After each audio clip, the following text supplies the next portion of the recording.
So for today's card, I'm thinking outside the box and looking at my supplies a bit different and just mixing things up. But before I get started on the card, I want to put together this little Yeti. It's Rocky the Dancin Yeti from Spellbinders, and I will leave a link in my description to this die set.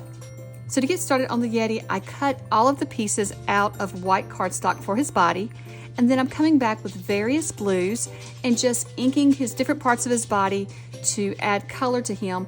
I'm kind of leaving some areas white, but I'm also adding quite a bit of blue. Then I've come in with some red cardstock for his scarf, for the coffee cup, and then I've added some little green earmuffs to his head, and then I inked some little brown horns. I think he's absolutely adorable.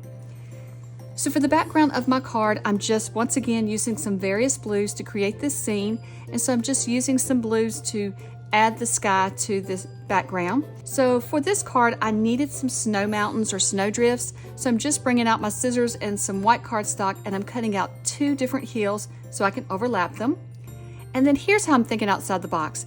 This star die was from the gingerbread felt Stitch and Create set from Spellbinders, and so I'm going to use it for my background. So I'm just taking the star and moving it around in different parts of the background and then cutting it out in various places.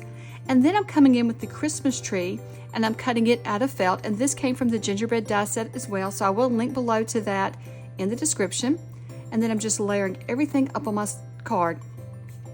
And I think that star cutout looks like large snowflakes falling from the sky, and I really love how that adds a little bit of texture to the background. And then for a little bit more texture, I'm just adding the little felt Christmas trees to the background as well. Once I have the trees layered on, then I'm just going to add some foam dots to the back of Rocky the Dancin Yeti, and I'm going to attach him to the front of my card. Well, thank you so much for watching, and don't forget to like and subscribe.